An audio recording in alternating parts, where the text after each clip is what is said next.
All right, so hello everybody and welcome to the September edition of the OpenLineage TSC meeting. Um, as a reminder for everyone, this meeting is recorded and all the archives will be on our wiki. We could be lagging behind a few recordings, so if we are, oops, definitely let me know. Sorry, and of course, I clicked the wrong thing. Recording. Second, okay. Right.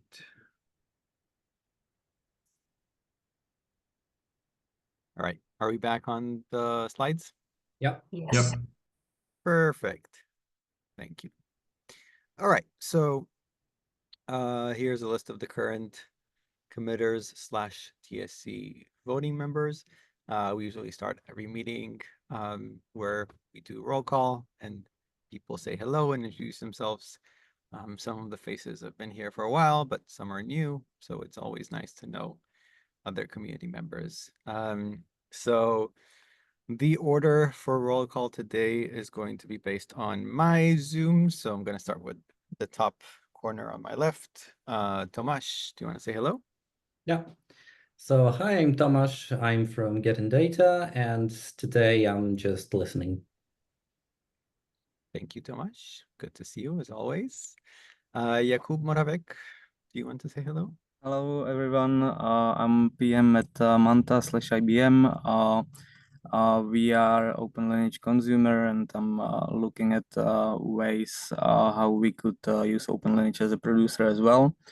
I have one related topic if we have time later, and that would be the static lineage metadata, which, as far as I know, is included in the specification, but I'm not aware of any documentation, etc., around it. So I just wanted to check what's the state and plan for that. Perfect. Thank you, Jakub. Artur. Hi everyone, I'm Artur Owczarek. I work for Getting Data, and today I'm here to bring to your attention the change in column lineage, where we'd like to introduce the new property with dataset dependencies. Nice, very cool. I watched your demo earlier. Thanks, Arthur. Teeks, am I pronouncing your name correctly? For me? No, that's Thijs. Thijs. Okay, sorry about that. I'm Thijs. I'm a consultant for DataWorks, a small company in the Netherlands. And currently my client is the Port of Rotterdam. And we're starting to adopt OpenLineage there. So I wrote a Go client as one does. Thank you, Thijs. Good to see you here on the meeting. Kuba, do you want to go next? Yep, I'm Kuba. I'm from Getting Data, also an OpenLineage committer. I'm based in Warsaw. I'll be talking today about changes in docs and maybe about moving Airflow facets to registry. Thank you. Monsieur Ledem, would you like to go next? Hello, I'm Julien. I work at Datadog, and I'm the project lead for OpenLineage. And I'm here to hear about the great things that are going to be presented. Thank you. Daniel. Hi, good afternoon, morning, evening, wherever you are. Dan Rolls, I founder and CEO of BearingNode, which is data and analytics consulting with a keen focus on data and information observability. Not a committee yet, but hopefully soon. And yeah, they'll be launching a white paper pretty shortly that's focusing in on data and information observability, including OpenLineage standards. That's my interest here. Amazing. Nice meeting you. Welcome. Shiri, would you like to go next? Sure. I'm Shiri Cabral. I am a product manager for Lineage at Calibra, and we have a private beta right now of OpenLineage, Lineage from OpenLineage format, focusing on any OpenLineage, but also AWS Glue and Airflow. Thank you, Shiri. And Shiri has a presentation as part of today's agenda as well. I do, yes. So, I'm here today. One of the reasons I'm here today is to talk about forming an ad hoc, small, not a lot of work intensive committee to put forth guidance on dataset namespace and name. And we'll talk about that later. Thank you, Shiri. Harsh, good to see you again. Do you want to say hello? Hey, team. I'm Harsh, lead at in Upgrade fintech firm. So yeah, I joined after a really long time because it's end of quarter and we have to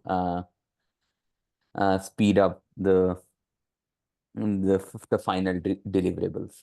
So yeah, I'm here to ask for a few requests I raised a few weeks back.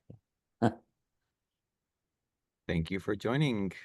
All right. Well, whatever reason brings you here today, hope this is a good meeting for you. And I'll start off with our agenda. So quick reminder of communication. We have Slack, Wiki, Twitter. We're staying on Twitter, I guess.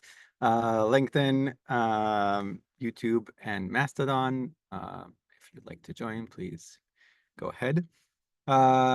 On the agenda, we have a few announcements of a meetup that was had last week in San Francisco, as well as a new producer, Shiri's topic on a new working group.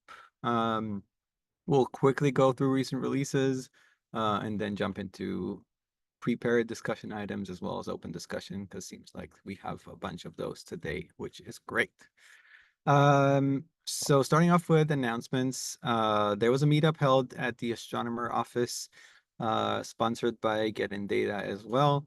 There were talks given about observability for airflow by astronomer Maciej, who is currently on vacation, but an OpenLineage committer, gave a talk on how to instrument hooks in airflow using OpenLineage.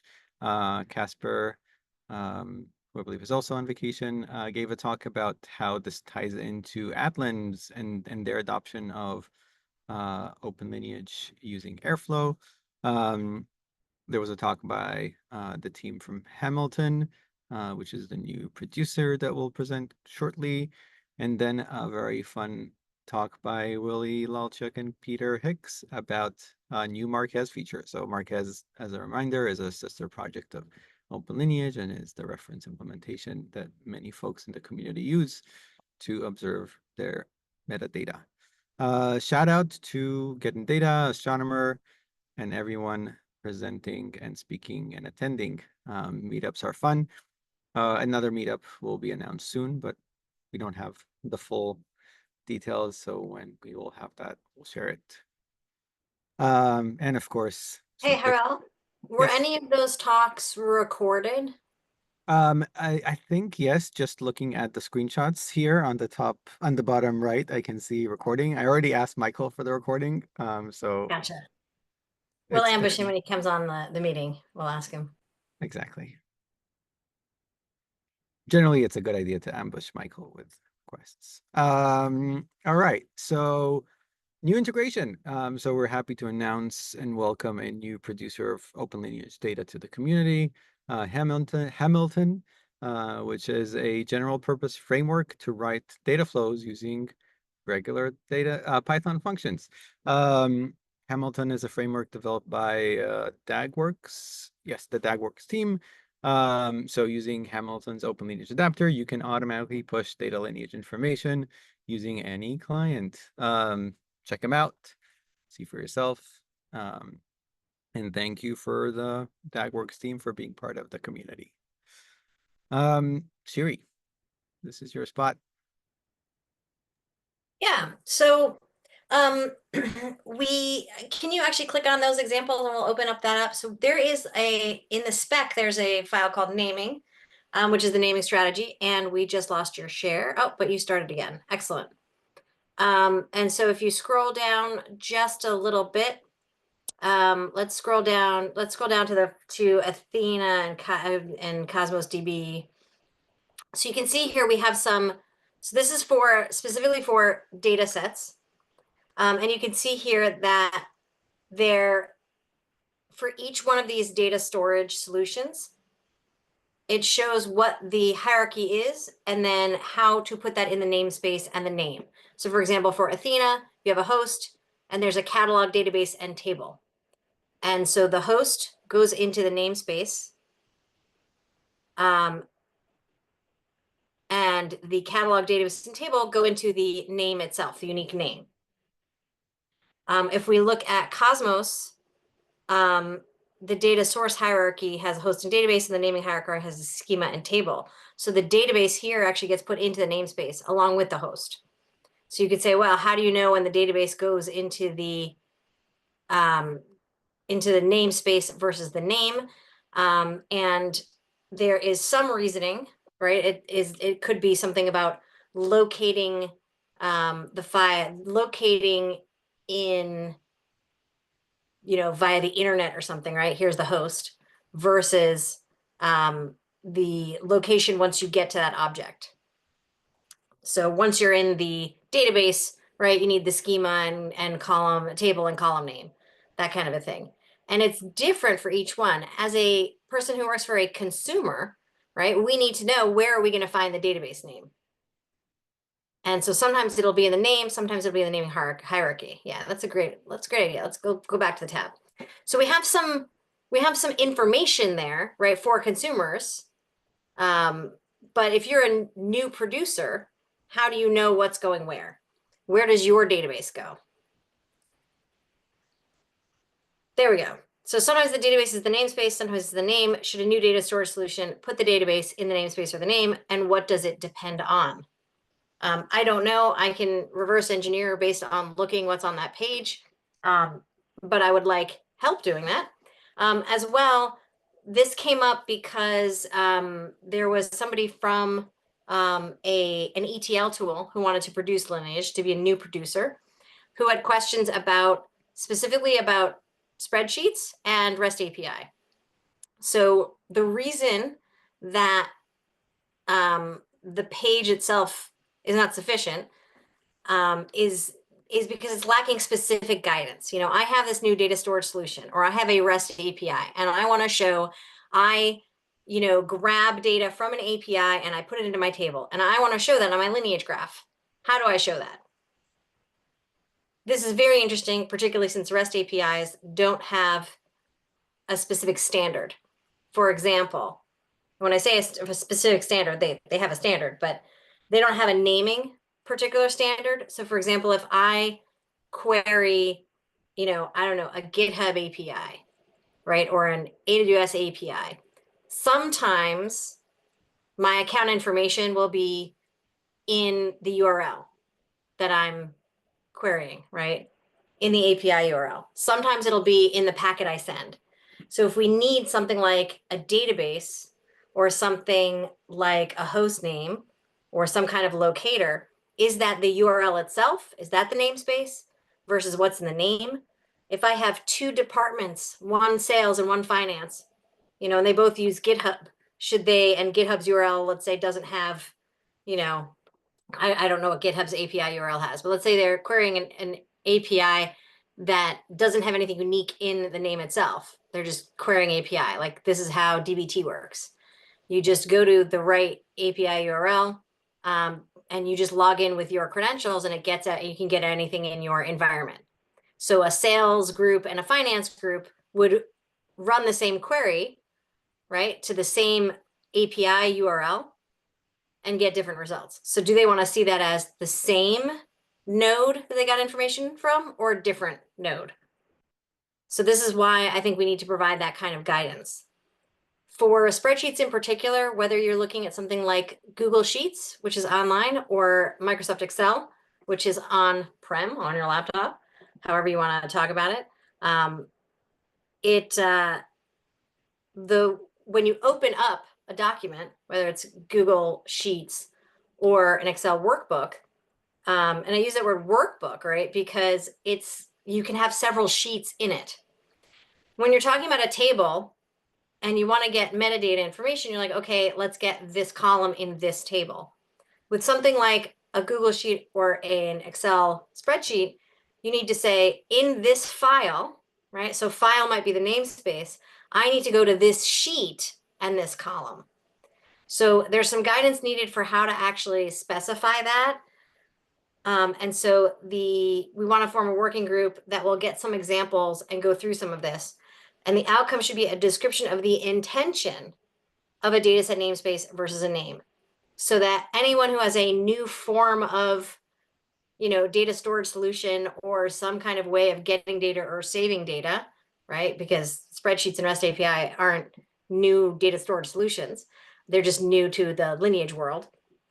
To finish that long sentence, the intention would be there so that somebody who has a new thing wouldn't have to then come to us and say, how should I do this? They would have all the guidance they needed. So I will put out a call to the working group. I think it would be like just a couple of weeks. Really, we just need some people to come up with some examples and, make some OpenLineage packets, and we can kind of visualize them and see what they look like, and if that's the appropriate way to do it. And then we will come back to the group and present our findings and have it voted on. See if it's a good intention or discussed back in this group. So if the summer holidays are kind of over for folks, then we could probably have some guidance by next month. Very cool. And I will put out a call to the working group on the Slack channel. If you know you're not in the Slack channel, you can chat me here.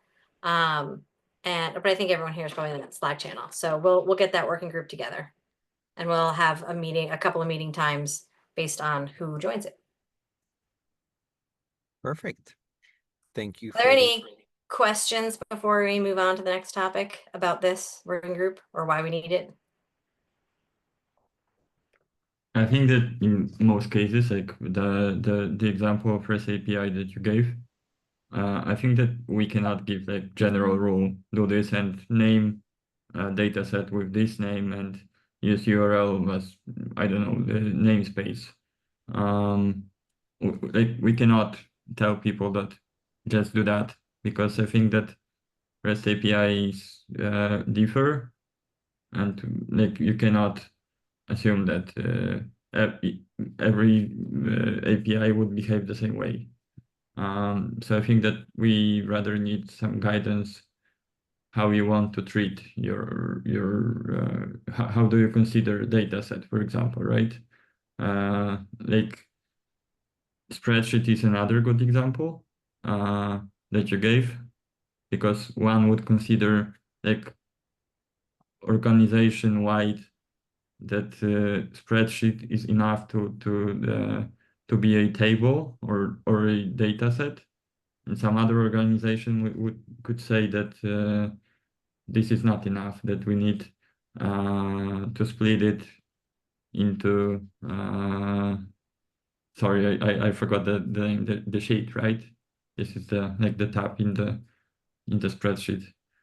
Right. That's why the outcome is guidance, is not a rules on where to put a database or where not to put a database.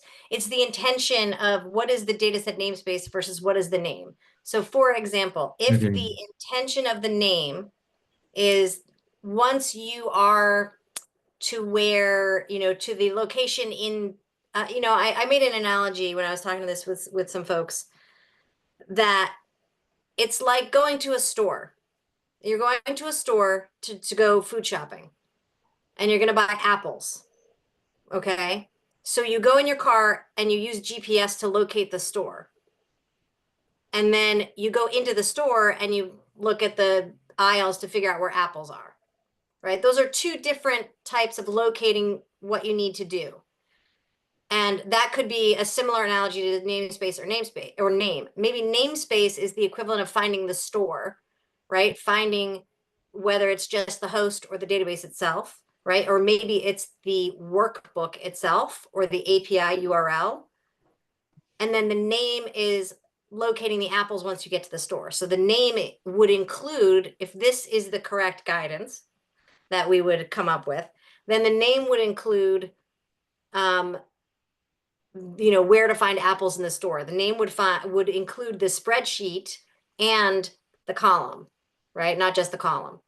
I'll go deeper on your analogy, Shiri. So sometimes the store, you can find the address and you find the market. Sometimes it's in the shopping mall and the address is not going to get you to the store. So you need more specific instructions on where to find the store within the shopping mall. So do you think that that would be name? Part of Maybe, name? I Or is don't know. that the question? Would that be part of name or part of namespace? So I think that's up to the subcommittee to kind of go and figure out. I do want to time box this because there's a lot of other topics. Let me just say one thing, which is you make a great point, Jakub, and I think that that is the point that different customers may want to see it differently. And so that is a choice for producers. That could be a choice for producers for something like REST API, where either they choose to show it one way or another, or they would choose which parameters to show, this is how you can show a GitHub call as 2 nodes versus 1 node. So we will take that into consideration. And I will hope that you'll join the group because it will be good to have your insights. Sure.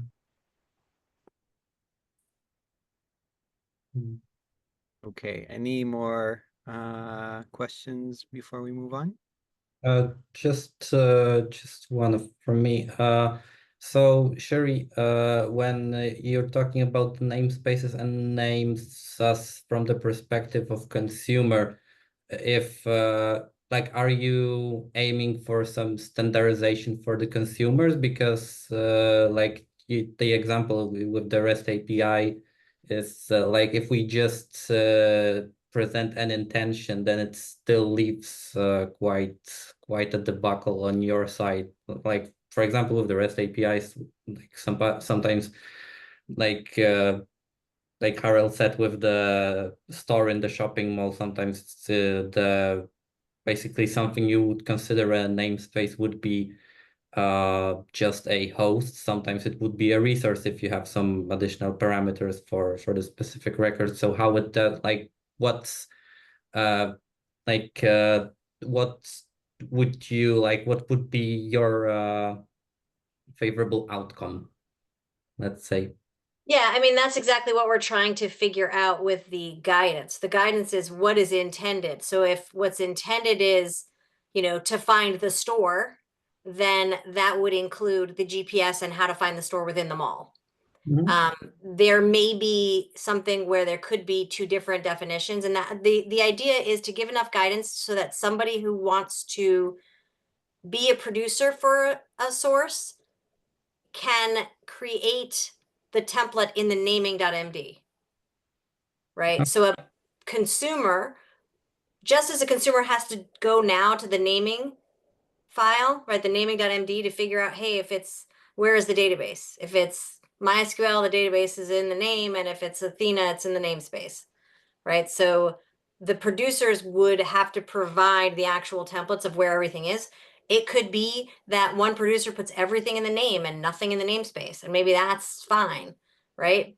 But we want to make sure that we have that guidance so that the intention is there, because otherwise it'll be all over the place and everybody will do whatever they want. Okay. Okay. Thank you so much for the discussion. Thank you, Shiri, for leading the group. I'm going to move on in our agenda. Recent releases, I'm going to do this really quickly. I'm not going to go over everything here. But in Python, you can now send OpenLineage events to 2 destinations. Thank you. Or more. Or more, sorry, yes, 2 or more. There's a preview version of Spark, of support for Spark 4.0. Catch up with Pavel if you want to use that and if you have feedback. Okay, there's a lot here. More data set and like a lot of Spark additions. There are also fixes that I'm not even going to present, but a bunch of Spark improvements. I'm just gonna move on. You can read the release notes by yourself.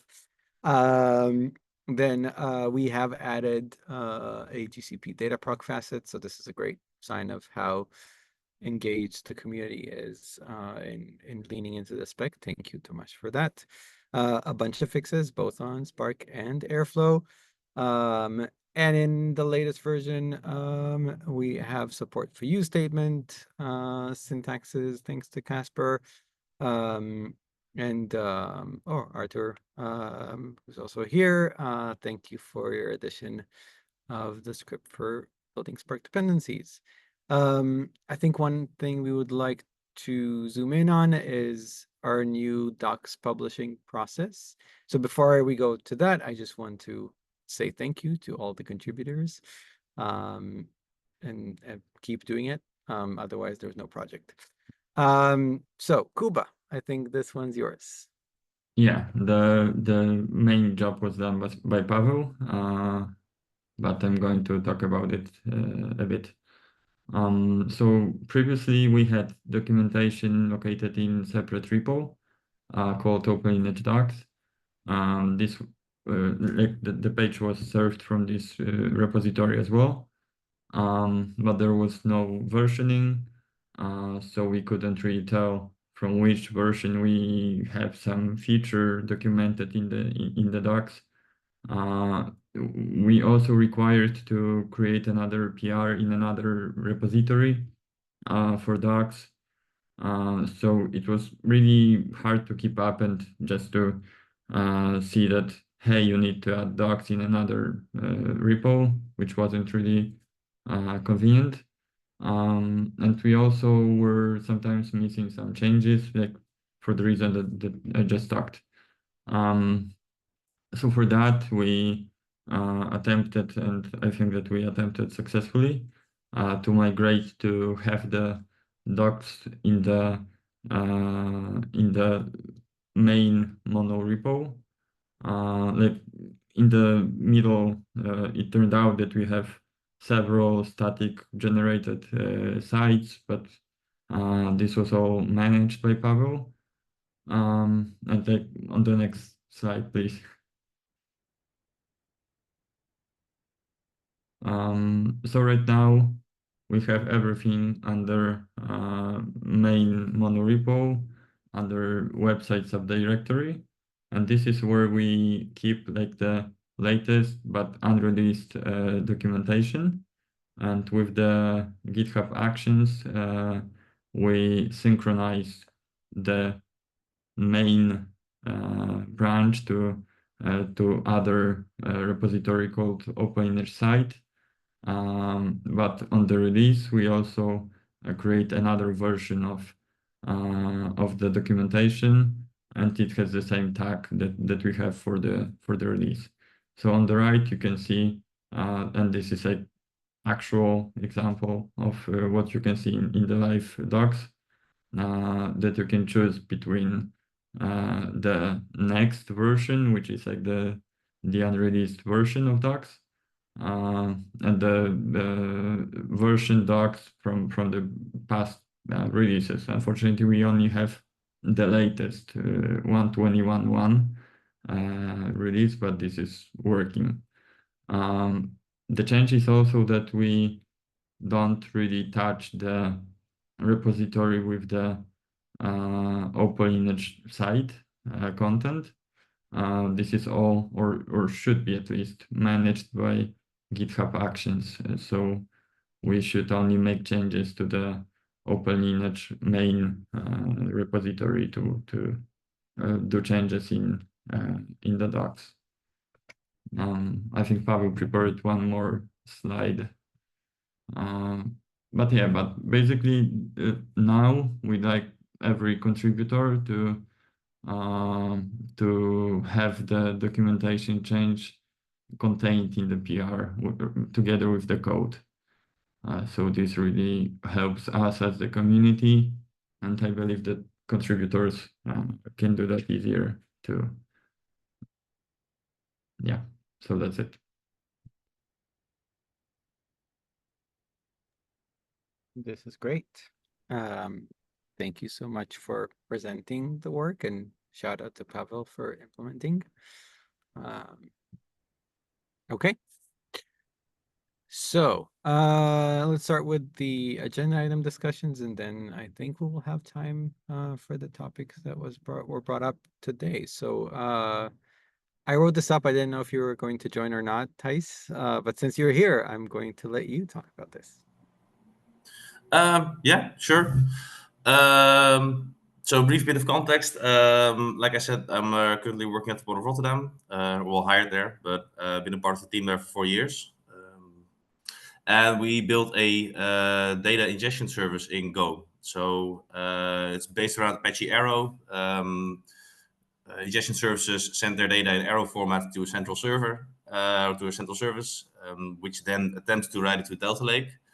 If that fails, we keep it there, and then we can retry later, for example, because of a schema evolution issue or anything like that. And we have some additional components after that. So we run the usual Databricks stack with dbt, and I think you're probably all familiar. And we wanted to integrate OpenLineage into our landscape. So for dbt, that wasn't easy. Just use the OpenLineage wrapper, and here I figured I would write a client because otherwise we couldn't. The entire service I just described is written in Go, so we needed one, and I built one. That's awesome. And yeah. By the way, thank you.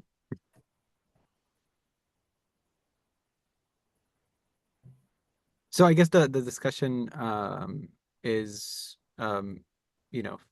since you were looking to contribute this to the project, what would be the best way? And I think a good discussion would be outlining pros and cons for either, having it in its own repo or baking it into the main OpenLineage repo. Yeah, so we discussed this a bit on Slack. I had some initial thoughts about the import path being less than ideal, but that's easily solvable by just putting what's currently in the root into an OpenLineage directory, and Bob's your uncle, so that's not really the issue. The main thing is if you have a Go library in the subdirectory of a monorepo, to version it and have it show properly on the Go documentation side, you need to prefix your tag with the subdirectory path. So if you release 1.23, you also need to release client/go/ v1.23. So just to make sure, you just need to have another branch just to have the code living for the it's just a tag. the released version of the client, right? It's just an additional tag. So when so that would be pretty simple to do in the release, just in the current release pipeline. Not sure how the mechanism works exactly. We just add another tag. The one thought that's like, okay, we need to do this, but it's not really an issue. One thing I was thinking about is we discussed on Slack, or someone mentioned that the current clients in there differ in capability, but is that in the version of the spec they're tracking or in the capabilities? More so in the capabilities, like, different headers or parameters or, types of support for buffering or things like that.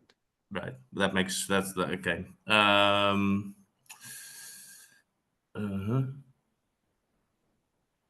Yeah, so if you what you also cannot do is ever release a v2 of the Go client, because that would require your tags to be v2 as well. So that's long story short, it's all possible. You can keep it in a separate repository. I think putting it in the main repository might be easier from a bunch of perspectives, and also consistent with the rest of the clients. So whatever the team prefers, I suppose. I'm for creating APR to the monorepo. I like to have it in the main repo, but I'm also not sure what are the pros and cons for having it there or there. So this is not like a strong opinion. Yeah, for me too, it would be like, because in general, we are sticking to being in a monorepo. Like that's what basically we moved the documentation more or less to it to, keep the versioning easier, and it would be I think beneficial to have it in the monorepo, and like I think the good solution would be to just start with that. If it turns out that there are some unexpected issues there, then we can think about like alternatives. But like, Yeah, sure. This is not a must. Like SQL parser, we have a fork in OpenLineage organization, and this works for us too. So this really depends on the needs and pros and cons, basically. But it looks like we could give it a try and just Seems like it's duplicate also the not- tags. It seems like it's also not a one-way door. So if we put it in the repo, but then realize it was a bad idea, then we could probably put it in its own. Totally works. Okay, then one thing on my to-do list is rewrite it so it's just a pull request to the main repository. Okay. Anyone object to putting it in the main repo? Sounds like we have a decision. Great discussion. Can I have a related question or loosely related question? Is there any generic approach to like functional parity between the different clients? Are they actually equivalent in functions or not? They're not. As with everything, it's a community effort. So if someone cares about a specific feature being supported in the client, then someone goes and adds it. But then usually what will happen, they will add it in the language that they care about, so it doesn't get added in other languages.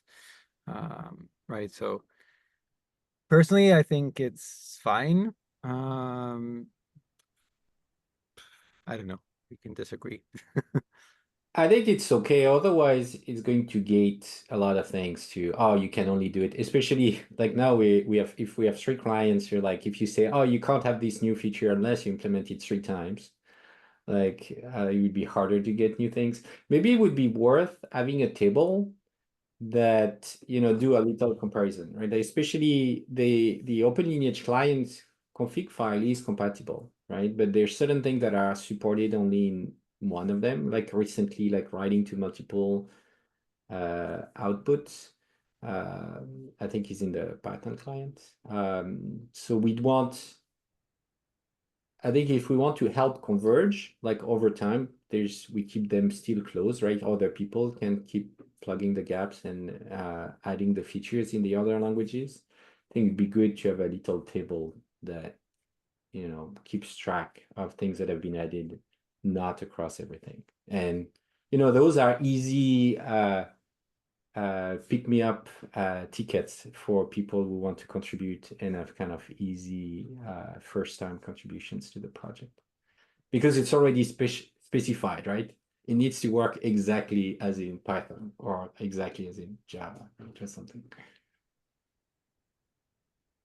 Sounds like a good approach.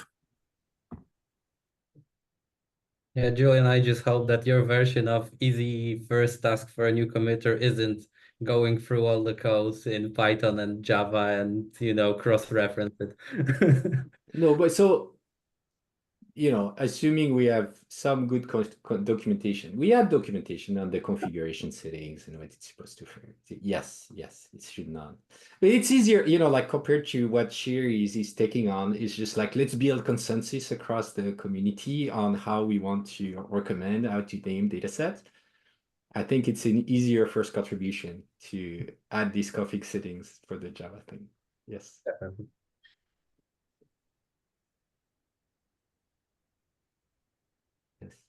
By the way, Sherry, thank you so much for taking this on.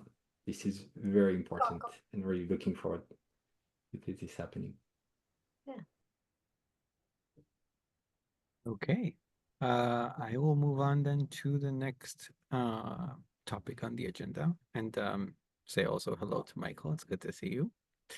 What Now were we you can- going to ambush Michael with? I forget. Oh, Oh, where whether it was recorded. The meetup. The recording from the meetup, Michael. We were going to ambush you when you joined. Good job. You did that. And I don't have an update The real questions are, was it recorded? Don't lie. Yep. Is the intention to make the recording available?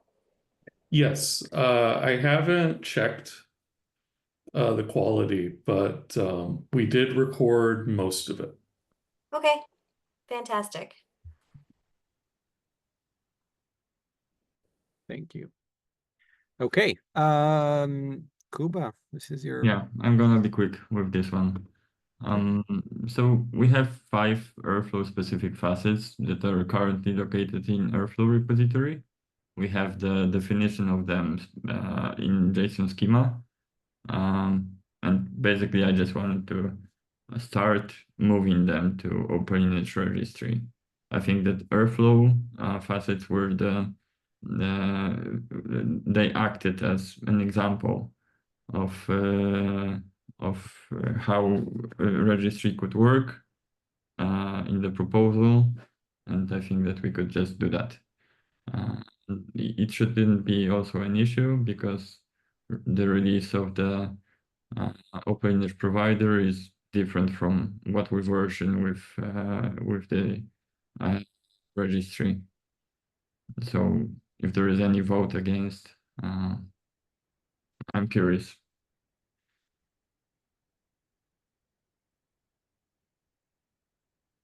Okay. seems like this is what the registry is for. Yep. Perfect.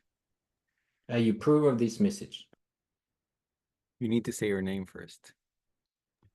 Hello, I'm Julian, and I approve of this message. Okay, good. All right, folks. So now it's time for open discussion. As we did the intros, I think we had several topics. So, and forgive me if I forget, but I do think Jakub Moravec, you wanted to bring up dataset lineage. Yeah. And Artur, you wanted to talk about column lineage in the spec. Yes. Perfect. Did I miss anything? Going once, twice. Sold to Jakub, first item. Thank you. So, Julian, I think it was your document on static lineage metadata. So my first question would be, is it equivalent to dataset lineage, or is there any semantic difference?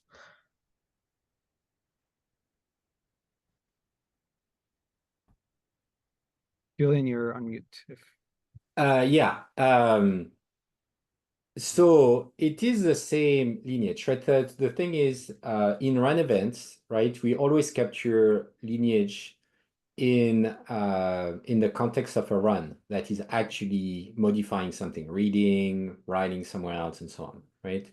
And in those run events, we capture both information that is about the transformation, about the read-write operation, how many rows we read, and so on, and information that is more static, like what was the schema of the dataset and things like that, right? So the downside of capturing lineage only through run events is you cannot capture metadata that's more static about the dataset by itself.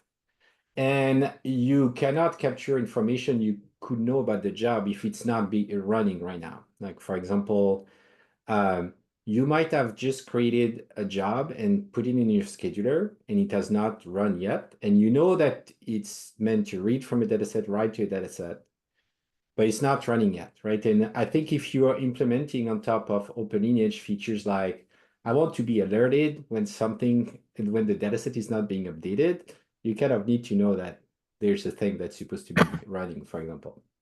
So the static lineage is just capturing the static part of the run event, right? Like the run event, there's the run facets and the input and output facets are the dynamic part.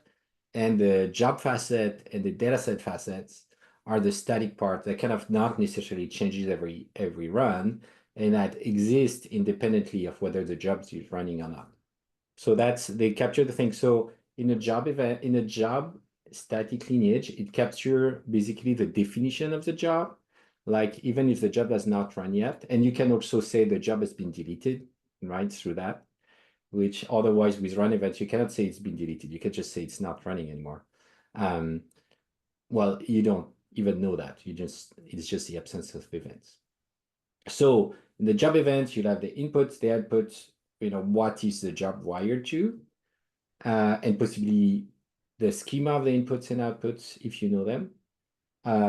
In a dataset event, you capture only static information about the dataset, like what the schema of the dataset is, maybe some other information, where is it stored, who owns it, or I don't know, kind of static information you might own about it.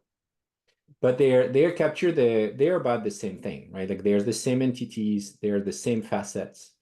It's just the static part of things that you know independently of jobs running. So in your example of the job that is already created but hasn't been executed, if someone knows the lineage of the job, the, let's say, source code level lineage or design lineage of the job, can that be expressed Yes. without the run event? Okay. Yes. Yes. Okay. So if you look at the dataset event, the job event, so the static lineage introduced those two types of events, job event and dataset events, in addition to the existing run events. And so if you look at a job event is exactly the same thing than the run event, but it doesn't have the run part of it, right? Like, so in a run event, you have the job, which is the job field contains the metadata about the job itself. What's the git SHA, for example, of the version of the code, or things like that. And there's the run attribute that contains the run metadata, so there's no run metadata in this case. And you have inputs and outputs. So the job event also has inputs and outputs. And then in each input, you have the metadata about the dataset. And the dataset has also dataset facet, which are more the static ones, like the schema. And it has input facet, and for the output dataset, the output facet, and inputs and output facet is metadata about the actual reading operation or the writing operation. Like, for example, when you write your dataset in the output facet, you may have how many rows we wrote into it, right? Or what other information? We might have some other information about the dataset, the actual write operation, right? Or the read operation that we had at the time of the run. Things like that. So you won't have any of those. You don't have the output facet or the input facets because they're related to the actual run transformation operation. When just the dataset facet on each side is just static information about the dataset we observe at the time the job is running usually. Okay, no, that's perfect. And then so if we are to produce OpenLineage events, we will definitely run into this situation. And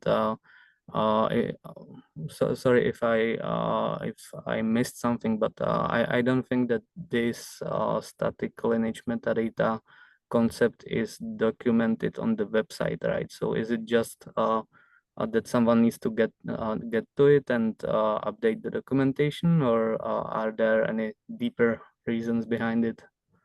No, I think we added it to the specification, but that's where we kind of stopped, and it's looking for that, I think, first contributor that is going to start producing dataset events, and I think that will be the driver. Okay. So what would be the process of adding some section to the documentation, or how should this look like?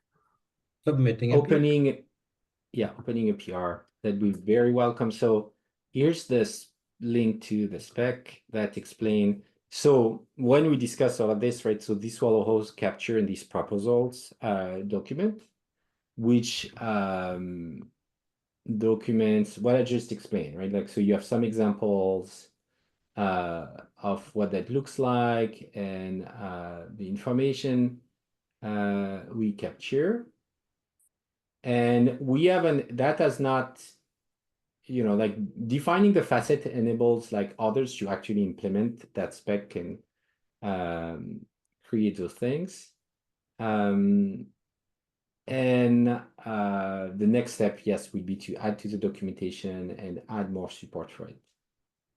Okay, perfect. Thank you. Great topic. Looking to see when someone picks up dataset lineage. So this is great. Awesome. Okay, Artur, are you ready to go next? Yes. Do you mind if I share that my screen for a moment so that I could reintroduce the idea to everyone to make sure that we're on the same page? I'm going to keep you in time check, so we have about 6, 7. Okay, I'll try to be as concise as possible. Can you see my screen? Yes. Okay, perfect. So the idea was sparked by actually Tomasz, because we had a discussion about some problem where we had the query where one of our customers was selecting transferring the data from one place to the other place. They were making on a very wide column with table with plenty of columns, the distinct operation. And the distinct operation is modeled in Spark as a group by operation. So in the current state, when we had the column lineage, we had Cartesian product of every column and every column with every column. And to understand this problem better, I have an example of how this column lineage works. So in column lineage, when we query some data, when we query some columns, we have the dependencies on the columns, which are used to give the results of the values of the columns. And we have the other type of dependencies, which affect the whole data set. And we wanted to have them separated because this way, when we had two separate properties in the facet, we would reduce this Cartesian product just to occurrence of every column, which was used to make this distinct operation. And this is how this query, which is just selecting some of the columns, making some basic transformations, and then filtering and reordering, how it looked like before. So for every possible field, it had not only the field used directly like here, but also the filtering, sorting, and every other possibly grouping window dependencies in every field. So the sorting and filtering is repeated for every other field. So first name has it, last name, and it's everywhere, yes. And after the change we want to introduce, it's going to be separated. So the fields have only the dependencies on the fields which were used to produce them, like here. So ID was produced from ID. First name was produced from first name, but snake case. Full name was produced by concatenating last name and first name, and age next year was some transformation. And the other dependencies which affect the whole data set were extracted into their own field. So this is what it looks like. And my question is, I want to ask you about the overall opinion about this change and the idea how we could deprecate, and if we should do it, deprecate the old way of producing these fields. So this functionality is disabled by default now, but we have a flag With this flag, when we switch it, we can move between what we have right now and this new functionality. So I have already submitted 3 pull requests. One is for introducing the changes in schema with one test. Then it is the implementation of this mechanism in Spark. And the last one is I adjusted the tests so that when we decide to make this functionality default, we can do it. All the tests were adapted to this new functionality. So in the future, we can remove the flag if you want, or we can change the default, and everything should work without any changes. Yeah, so that's it from my side. So if you have any opinion, suggestion, you could or you could comment, especially the first one, yes, because it's it has significant ramifications. I think you should tag Jens in here from Google, because I think they had in the past they've had a lot of opinions on the column lineage and the So they are already metadata around it. notified. Just so you know, Julian, they are already notified. And Okay. And they yeah, like it. like They need to review it. Yeah. Yeah, and also like because I was discussing this with Arthur earlier. So basically when this feature was implemented originally, it was just you know, the whole idea was we can keep the spec a bit simpler by just, you know, exploding all those indirect dependencies. And right now, because it apparently causes quite a lot of problems, because it's not like Arthur's client, it's not like not the first case when it happened. So that's basically the motivation. And just one additional thing, because Arthur said that on like all the fields, basically we will only keep the fields that were used directly to create the final output field, but like not like that's not exactly the case. We still keep some of the indirect dependencies to like in the input fields. It just we specifically selected the ones that affects the dataset. So there still will be some indirect dependencies inside the per input field, and not only there, because some are just conditions for a single field, like in the case when statements and stuff. So yeah. Okay, That makes folks, sense. we are we are at time. I do have to drop. If anyone wants to continue the conversation, please stay on. But let's just make sure we document the decision on the PR, make sure that all the relevant folks review it. And Yeah, since we're planning to do an incompatible change, I think over communicating a bit on that, like pinging the Slack channel and say, hey, we're making that change. Just make sure you chime in if you think you are going to break something. I think it makes sense. But since we're, you know, breaking compatibility here, it makes sense to over talk about it and ping the people in And to that's say, hey, also like, this is coming. That's also why we put it like this switch. Like right now, the default is still the old mechanism. So we are just giving this time to adjust for everyone. That makes sense. makes sense. Well, thank you, everyone. It was Thank great you. to see Thank you. Thank you. Thanks for the presentation. Bye-bye. Bye. Bye. Take care. Bye.